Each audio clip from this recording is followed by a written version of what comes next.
I have just been fearful of pushing the lever up and spending the money because I've been comfortable making 100, 200, 300 grand a month. Scaling comes with a cost. I know the reality of this market, and it's a whole different ballgame. Welcome to the Hall of Fame Business Podcast. I'm your host, Santini Lancioni. I'm founder of one of the top producing real estate investment companies in New Jersey. I will be having conversations with some of the nation's most successful real estate professionals and business owners.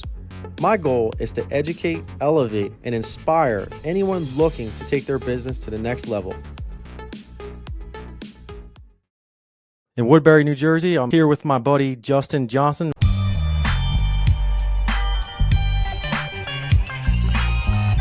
We just got back from the Collective Genius in Oceanside, California. Yeah, it was good coming back and seeing everybody. We're all recharged. Excited to start implementing some stuff that we picked up at CG. Nice, man. Yeah, my first CG, I came back with my hair on fire, Jesse and I feel like we came back and shook up the company for the worst the first 30 days back from CG. But I think long-term, it was a better move for us to implement these things. But what I've learned is you got to be careful on what you do when you come back. So tell me right now, where's your mindset based on all the information that you took in and all the guys that you saw doing these crazy massive amounts of deals? Absolutely. Well, I mean, my mindset is it's the same as when I left in the sense that before I went there, because we're already on the right path. Our numbers are pretty simple compared to everybody else's. They're right in line with everybody else's. But leaving there, my mindset's better because now I have the ability and the confidence to maybe push the lever when I'm ready to push the lever up on marketing, up on training, up on systems and operations. But with that being said, the one thing that I made sure of leaving there, and I talked about it with my COO, Jesse, was, look, I know we're drinking from a fire hose here, but let's pick the 3 things that we want to implement over the next 90 days before the next Collective Genius.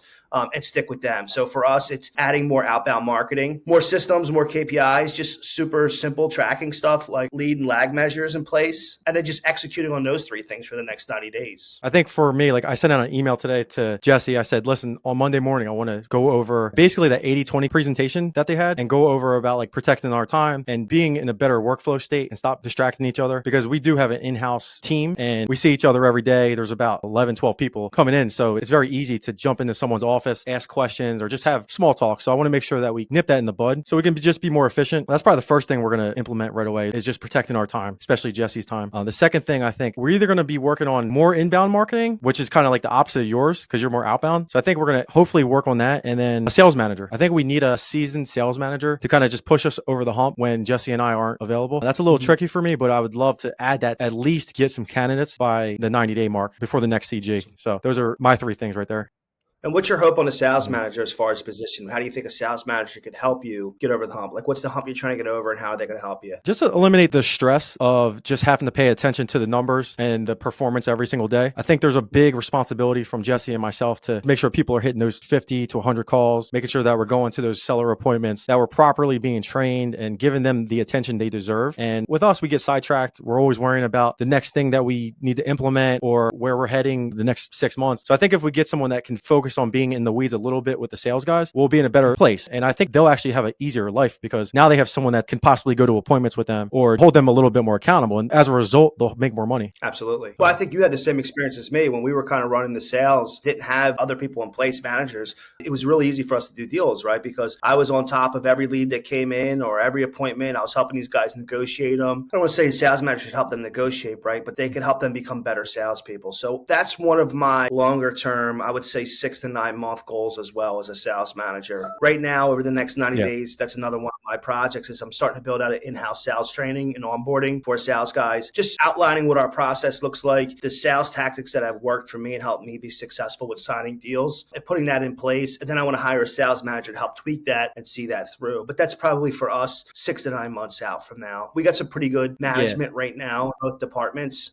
Yeah, I just think it's a game changer because when I got myself out of the transactional coordinating positions, when I first brought Jesse on, it was such a relief. So I can't imagine just having one person focus just on sales all day long, how much of an improvement that could put on our department and just being more efficient. And then once we get all those KPIs dialed in and we know that we're operating at least 90% efficiency, that's when we could say, listen, let's take on new territories, whether it's New Jersey or virtually, or hire and scale it, because there's no consistency with the KPIs and the marketing. I think a lot of that has to do with the fact that we don't have time to pay attention to the next tier of KPIs, because we all talk about like cost per contract, cost per lead, how many are coming in per month, how many appointments, but there's another layer to that. Like you'll see some of those next level guys in CG who has Salesforce, they're able to pull those together in a second. And we're just not there yet. I think we're really good at muscling our way through sales, and we do a good job on outbound marketing and just converting leads. But at the end of the day, if you want to get to that next level or even just sleep at night, you need to make sure that you have someone focused just on that sales role. And it's funny because like I feel like I'm holding off because it's another expense to the company, but it's almost like that's the highest profitable position that you possibly could hire, instead of me hiring like a dispo or a TC, whatever it is. But that should have been like the first one we hired, is a sales manager, Well, I mean, technically, in a marketing and sales business like ours, a COO is could be a sales manager. But the way your operation's running is he's in charge of all the different departments. He's got to lead almost with an iron fist to a degree, right? And your sales manager should really be hyping everybody up. So that's really hard to balance those two jobs. So that next role would probably make the most sense, right? Like your sales manager should come in, have one fired up, running the morning calls, like what can we do to crush today? Here's what our numbers look like. And then let Jesse be the bad cop, That's how it really, in my eyes, is how that should work. Yeah. What kind of mindset did you take home, or it probably didn't even sink in yet, but like, do you have anything mentally that like flipped a switch coming back from Collective Genius? Yeah, man. Protecting my time is one of them. I just get so like the whole code switching presentation that Dave Crenshaw did is just so on point, man. I spend, they talk about the 80-20 rule. I probably spend more upwards of 90% of my time doing tasks that really aren't income producing tasks, right? Like setting up the podcast and recording studio myself versus hiring somebody. Like I almost came in here today and started I got these 3D wall art that I'm putting on my wall that looks really super cool. Yeah. I almost came here today with a caulk gun and started gluing them on the wall myself. And I had to step back and say, you know what? I'm just going to hire a handyman to come do this, right? And hopefully I can come in Monday. If I hire the handyman, and they'll have it done for me and I could just start performing. So that whole 80-20 principle, I've been focusing on that mindset wise. And then also that seeing these guys that are doing tens of millions of dollars a year, dude, their businesses are not much off from my business or your business. That the difference is they're spending more on marketing. They have more management in place. They've been in the game a little bit longer. So that's exciting for me too. Like I understand the numbers. I understand the sales process. I understand what it takes to get to the next level. I have just been fearful of pushing the lever up and spending the money because I've been comfortable making 100, 200, 300 grand a month in gross versus focusing on like, do I want to get to that 10 million, 20 million?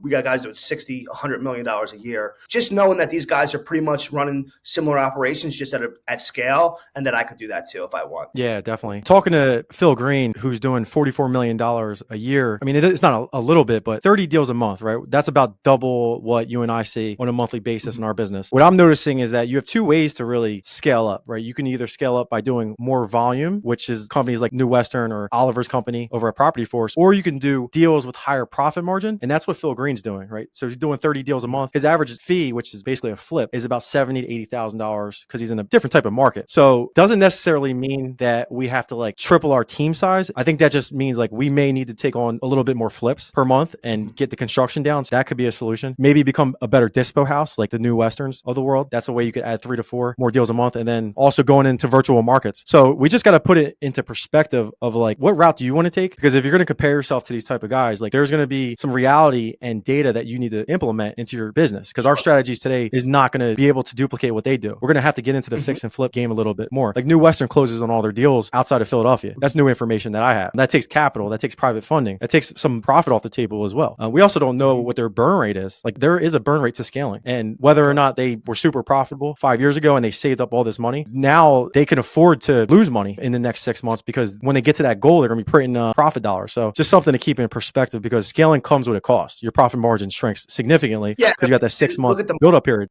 Absolutely. Look at the market we're coming off 4 or 5 months of being down on our numbers, right? With the switch that happened at the end of 2022. So yeah, absolutely. And that's why it's important to leave in Collective Genius to make sure I keep in my perspective, not to drink from that, try to implement everything at once, right? Just to keep it simple over the next 3 months. So we're tightening up systems and processes. We're supposed to have a tremendous month this month. And then I'm trying to just balance that out over the next 3 months and then decide what I want to do, because I know that I could turn up the marketing, I could turn up the hiring, but what's the fourth quarter of this year going to look like? we're trying to stay liquid and really tighten up our systems and processes. And look, leaving CG, we're adding an underwriter to the team, which is going to be huge. It's something that I fought my COO on and said, kind of went back and forth with that. And I was wrong in that situation. There was multiple guys that presented and they changed my mindset on that. We're also really tracking our expenses down to what's our do or die number, the minimum number we have to make. We're letting our entire team know what that is. And then we're building our upside off of that number. So we're doing a couple things that are going to be good. And, just keeping it simple over the next 3 months. Let's stay profitable. Let's stack some money. Let's keep a bunch of money in reserves. And then we can focus on deciding if we want to scale at that point. Yeah, I agree, man. When it boils down to, though, is you need to be very strong at marketing and you need to have a really good sales team. And as long as you don't take your eye off those two things, you can play around with the systems. You can play around with hiring an underwriter or TC Dispo. But if you have the marketing and sales dialed in, you can get away with not being great in certain departments. Like I said, as long as we don't ignore those two departments, you should always be successful, even in a down market, because there's luxury hires. Like an underwriter is a luxury to me. You got to be doing at least 15 deals a month to have an underwriter. You could argue that, hey, I got to get the foundation down like Stewart. But at the end of the day, man, the market changes. Those guys are selling the hedge funds. I don't want to compare myself to them. I know the reality of this market and it's a whole different ballgame. So even hiring Dispo, like I wouldn't hire Dispo over 5 deals. Yeah, but you could delegate some of that stuff, right? When I say we're bringing an underwriter in-house, like we don't necessarily have to hire that person, right?